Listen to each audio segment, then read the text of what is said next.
ஆண்டவரும் இரட்சகருமாகிய இயேசு கிறிஸ்துவின் இனிய நாமத்தில் உங்களை யாவருக்கும் அன்பின் வாழ்த்துக்களை தெரிவித்துக் கொள்கிறேன். அருமையான தேவ பிள்ளைகளே, புதிய நாள், புதிய நம்பிக்கை, new day, new hope daily devotion மூலமாய் இந்த பரிசுத்தமான ஓய்வு நாளில் உங்களை சந்திப்பதில் நான் மிகுந்த மகிழ்ச்சி அடைகிறேன். அல்லேலூயா.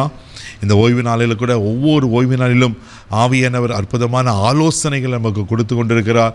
நாம் சரி செய்ய வேண்டிய காரியங்களை ஆண்டவர் சரி செய்து அநேக ஆலோசனைகள் கர்த்தர் இதுவரை நமக்கு கொடுத்து கொண்டு வருகிறார். ஆமென். இன்றைக்கு கூட கர்த்தர் நமக்கு கொடுக்கிற வார்த்தை என்ன? 1 பேதுருவின் புஸ்தகம் 5ஆம் அதிகாரம் 5வது வசனத்தை கூட வாசிக்க கேட்போம். அந்தபடி இளைஞரே, மூப்பருக்கு கீழ்ப்படியுங்கள். நீங்கள் எல்லாரும் ஒருவருக்கொருவர் கீழ்ப்படிந்து மனத்தாழ்மையை அணிந்து கொள்ளுங்கள். பெருமை உள்ளவர்களுக்கு தேவன் எதிர்த்து நிற்கிறார், தாழ்மை உள்ளவர்களுக்கோ கிருபை அளிக்கிறார். அல்லேலூயா.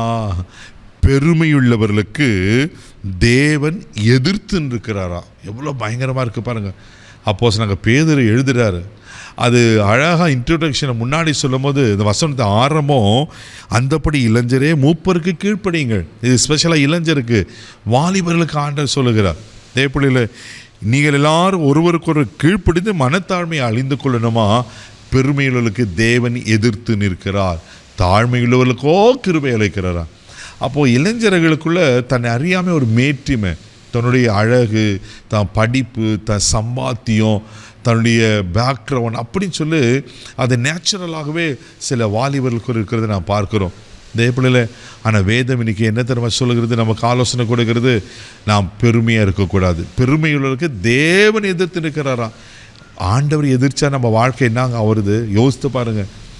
ஆண்டவர் எதிர்த்து நிற்போமா? ஆண்டவர் எதிர்த்து நம்மளால் வாழ முடியுமா? ஒவ்வொரு நாளும் நிற்பது நிர்மலமாகாது இருப்பது அவர் கிருபை தானே, அவர் இரக்கம் தானே, அவர் தயவு தானே. அப்போது ஆண்டவரே பெருமைகளுக்கு எதிர்த்து நிற்கிறார்னாக்கா, அப்போ ஆண்டவர் இந்த பெருமையின் ஆவியை எவ்வளவாய் ஆண்டவர் வெறுக்கிறார் பாருங்கள்.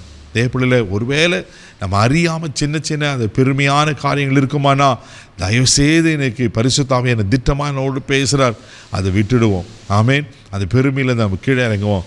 சிலருக்கு படிப்பை குறித்த பெருமை, அழகு குறித்த பெருமை, அந்தஸ்து குறித்த பெருமை, ஜாதியை குறித்த பெருமை, சம்பாத்தியத்தை குறித்த பெருமை, பலவிதமான காரியங்கள் இருக்குது அல்லவா? தேப்பிள்ளையில் அதெல்லாம் கர்த்தர் குறித்த கிருபை, அவ்வளோதான், முடிஞ்சிச்சு. அவருக்கு நன்றி தான் சொல்லணும். நான் பெருமை பாராட்ட ஒன்றுமே கிடையாது. தேவன் பெருமையுள்ளவர்களுக்கு எதிர்த்து நிற்கிறாரா? பிரசங்கின் புஸ்தகம் 7ஆம் அதிகாரம் 8வது வசனம் கூட நீங்கள் வாசிப்பீங்கன்னா இங்கே இப்படியா சொல்லப்பட்டிருக்கு. வாசிக்க கேட்போம். ஒரு காரியத்தின் துவக்கத்தை பார்க்கிலும் அதன் முடிவு நல்லது, பெருமை உள்ளவனை பார்க்கிலும் பொறுமை உள்ளவன் உத்தமன். ஆமென். பெருமை உள்ளவனை பார்க்கிலும் பொறுமை உள்ளவன் உத்தமனா? இன்றைக்கி நமக்கு பொறுமை தான் இருக்க மாட்டேங்குது, பெருமை தான் இருக்குது. அல்லேலூயா. இன்றைக்கி ஆண்டவர் அதை தான் மாற்ற சொல்கிறார். தேவப்பிள்ளையில் நாம் உத்தமனாய் காணப்பட வேண்டும். ஆமென். பொறுமையை எல்லாவற்றும் ஒரு வேளை நம்ம தப்பே செஞ்சுருக்க மாட்டோம், அநியாயமான பழி சொல்லுக்கு வந்துடும், அநியாயமான காரியங்களுக்கும் பொறுமையாக இருங்க. கர்த்தர் நமக்கு நீதி செய்வார், கர்த்தர் நம்மளை பாதுகாத்துக்கொள்ள உண்மையில் இருக்கிறார். ஆமென். அப்போ நாம் பொறுமையை கற்றுக்கொண்டு பெருமையை விட்டுவிட வேண்டும். சங்கீதத்தின் புஸ்தகம் 12ஆம் சங்கீதம் 3வது வசனத்தை வாசிப்பீங்கன்னா சங்கீதக்காரன் இப்படியா சொல்லுகிறார். வாசிக்க கேட்போம். இச்சகம் பேசுகிற எல்லா உதடுகளையும் பெருமைகளை பேசுகிற நாவையும் கர்த்தர் அறுத்து போடுவார். ஆமென். பாருங்க, பெருமை பேசுகிற நாவை கர்த்தர் அறுத்து போடுவாரா? ஐயோ, பயங்கரமாக இருக்குது பாருங்க. அப்போ பெருமை பேசுகிறத நாம் நிறுத்திட்டு பெருமையான மேட்டிமையான எண்ணங்களை விட்டுட்டு தாழ்மையை தரித்து கொண்டு ஒவ்வொரு நாளும் கிருபையை பெற்றுக்கொண்டு அந்த கிருபையில் வளரலாம். நிச்சயமாக ஆண்டவர் ஆசீர்வதிப்பார். கண்களை மூடி நாம் செபிப்போம். அன்பு தகப்பனே, மக்க நன்றி சொல்லி துதிக்கிறோம். ஸ்தோத்திரம் ஆண்டவரே. ஆண்டவரே மக்க ஸ்தோத்திரப்பா. பெருமையுள்ளவர்களுக்கு நீர் எதிர்த்து நிற்கிற தேவன் ஆண்டவரே. தாழ்மையுள்ளவருக்கோ கிருபை அளிக்கிறீர்கள் அல்லவா? நீர் மரண பரியந்தம் தாழ்த்தினீர் அல்லவா? ஆண்டவரே, தாழ்மையின் அடிமையின் ரூபத்தை எடுத்தீர் அல்லவா? நாங்களும் எங்களை தாழ்த்தி ஆண்டவரை எல்லாவற்றையும் தாழ்மையை தரித்து கொள்ள உதவிச்சு எல்லா பெருமைகளையும் எடுத்து போடுங்கப்பா. இந்த நாளில், இந்த ஓய்வு நாளில் நீ கொடுத்த நல்ல ஆலோசனைக்காக ஸ்தோத்திரம். இந்த ஆலோசனைக்கு கீழ்ப்படைய உதவிச்சு இயேசுவின் மூலம் ஜெபம் பிதாவே.